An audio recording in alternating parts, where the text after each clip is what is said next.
Hey guys, it's Melina from NRF Australia. I'm here in Sydney for the Fight Stalker Tour.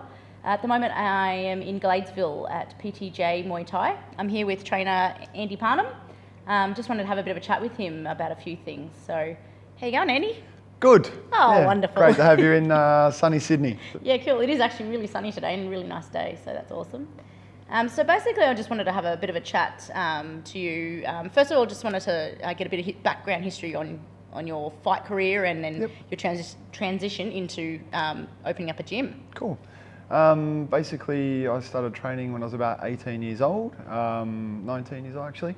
And then I was lucky enough to then get invited to go over on one of the tours back then, Thai tour, within my first year training, and having the opportunity to go there after training and being so fresh and green, I was hooked literally for life, both on Muay Thai and in Thai culture, I guess. Yeah, cool. So you lived over there? No, at first it was just a tour. So my old trainer, Tony Favuzzi, up at Taipan Gym, basically he used to run a yearly tour. I think back in those days it might have been in conjunction with Hammer and the whole Blitz tours. Oh, right, That was the first one. And then, and then after that just got stuck straight into it, wanting to train as often as possible. Yeah.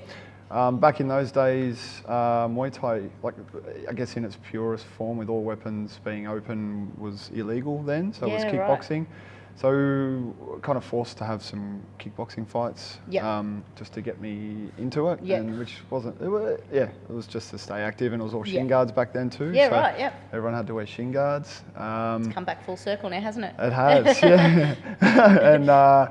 Then we were lucky enough to get invited to fight, interstate. So had some fights. Actually, I was really lucky to fight up on Joe Hilton's show. Yep. Up in the old Edamoga Hotel. Yeah, cool. That was a fantastic place. And he's just had another one just there a couple of months ago. Yeah, that's cool. So that was really cool. And I've still got fantastic memories of not only just the show, but also some of the people that I met during those days. And I think it's the relationships that I kind of built from there, which has kind of helped me with what I'm doing at the moment. That's it. And Joe being the current Queensland president, and myself being the New South Wales Muay Thai Australia president, we work really well together, which is cool. Good history there too. Yeah. So then awesome. After that, I wasn't really a world beat or anything, but did some Thai tours, Thai trips, some extended stays over there, had some fights over there. I was lucky enough to, back in the day, stay at the Lamai gym with Stephen Fox when he was looking after it. He was there more often than not, and then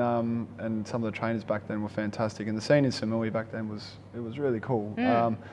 And then from there, I decided actually to pack up and move to Thailand. Yeah, cool.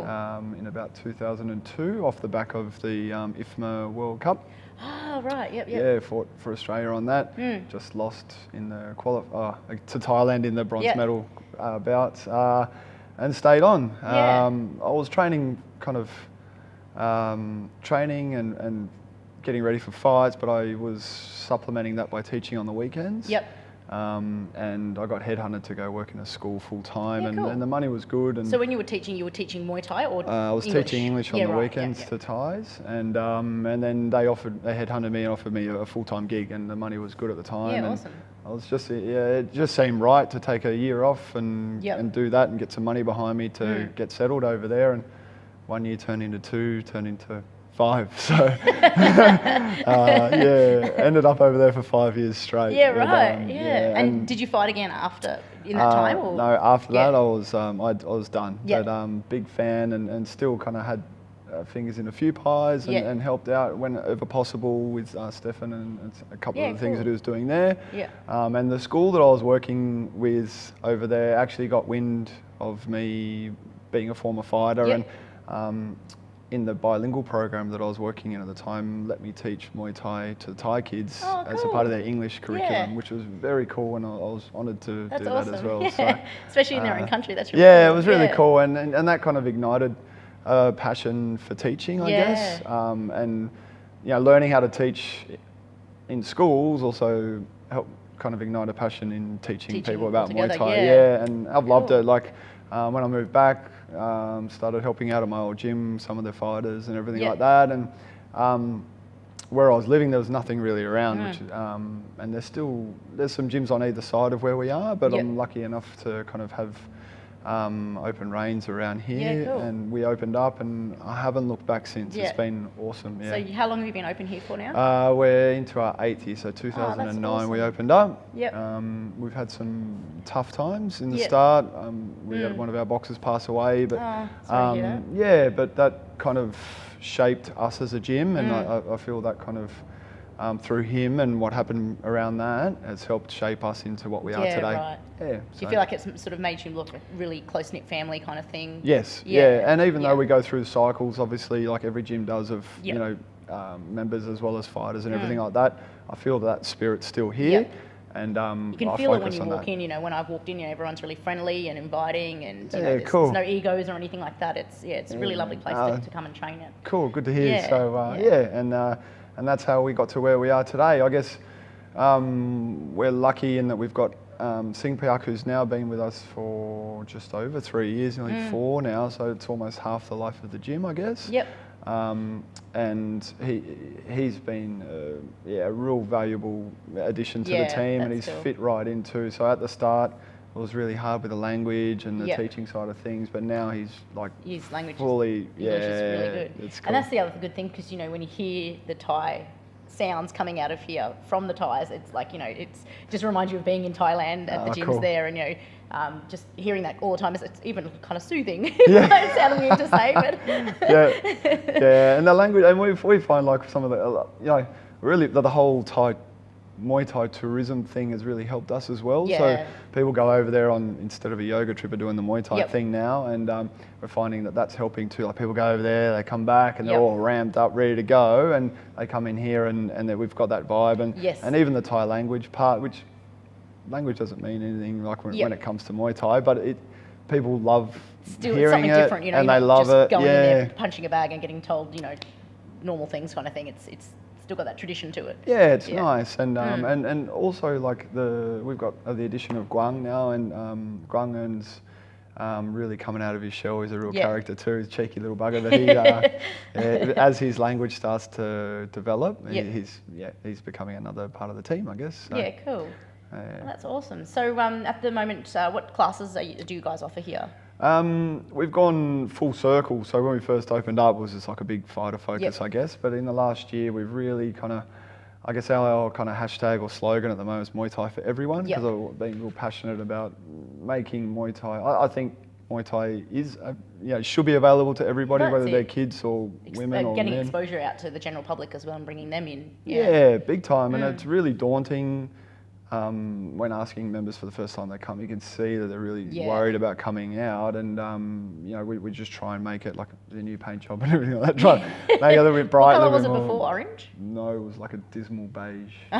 So they walked in and went, oh. Yeah, and the they walk in and go, noise. "Yay!" Yeah, now they walk in like, oh, geez. But yeah. It's really green. Yeah, but it's working out good now. Like, and so we do everything from, we've got Muay Thai for fitness classes, so that's more like a high intensity workout and Yep. not so much technique. Yep. Some functional fitness stuff chucked in there, and then Yep. we've got the Muay Thai for Everyone class, which is open to all levels, but Mm. it's designed as kind of a springboard at that intermediate level between Right. the people who just want to have a hit and learn some technique and, Yeah. and do that kind of fighter style training. Yep. Before they then move into the Muay Thai for Fighters Yep. classes. And just because they train in the Muay Thai for Fighters classes doesn't necessarily mean they have to fight. Yeah, they can just train like a fighter. Train like a fighter, and they, I always say that old saying, a rising tide rises all ships, and I think the stronger our team is in the Muay Thai for Fighters class, I think everyone thrives off that. That's and it, yeah. Yes, And but- it gives the fighters, different people to work with as well, rather than just, sticking with just only the fighters. Yeah, it's So, fantastic. that's Yeah, good. it's good. Yeah, awesome. So you run morning classes as well? Yep, so Yep. we used to just be at nights, but now we're pushing on with that. So we've got morning classes, 6 o'clock, 6:45, and now we've got 10 o'clock classes Yeah. for the guys who work night shifts. And then in the evenings, from 5 all the way through. Yep. And on Saturday mornings too, which is Yeah, pretty cool. cool. Busy. Yeah, it's good. And we're also really lucky to have a strong female contingent in the gym at the moment, with Yolanda. Now with Whitney Tobin being here, Yep. and the other girls like Jenny and Julia, who's just left us, but and we've always had a strong female presence in Yep. the gym. That's Previously good. with like Stephanie Zachariah and girls like that. It's Yeah, just been yeah. it's been awesome for all the ladies to have someone to kind Yeah. of look up to in the gym. So Yeah, that's cool. yeah. Yeah, and so with your like everything that you've sort of seen, I guess going from having been a fighter, then also living in Thailand, opening your own gym. I guess that transition from going from fighter to English teacher, I guess you were first, to then opening your gym. What is there anything that you kind of feel like you've missed out on, or you wish you did differently when you were fighting, but now that you're not? Yeah, taking opportunities. I think, especially now, like back then, it was really tough to get fights. And, Yeah. I say that not just like because no one wanted to fight me or anything like that. Not in no means that. It's more that the opportunities weren't there. Yeah. There weren't as many shows on. There weren't as yeah. many shows. Like now, you know, through Muay Thai Australia, New South Wales, we've got like development days which are happening. You know, we've got them on every month from now until the end of the year. And Massa do a couple as well, which is really Yeah. cool. And so then we've got the shows. So the guys have got so many options Yep. to get on shows. And Yep. my biggest piece of advice to any of those guys would be to just get amongst it, take what you can get, because you're really lucky to have those opportunities. That's it. So it'd be a matter of, I guess, staying fight fit, year round, because there are so many opportunities. Yeah, absolutely. And like, we're quite blessed to have a good relationship with a lot of the guys on the East Coast and even on the West Coast. A couple of that's guys, it. which, you know, if they're fight ready, then they can take an opportunity. That's right. Yeah. Guang took one the other way. We got a call up on Friday and he was on the plane on Saturday Oh, was morning. he? But that was, he's awesome that way. And that was a really cool fight too. So, Where was that at? That was on Peter Boyd's show Oh, over right. there for Ben Ignition. Warsfield. Yeah, Ignition. Yeah, That was cool. In WA, So, yeah. it was Yeah, great. that's cool. So, no, it's Awesome. good.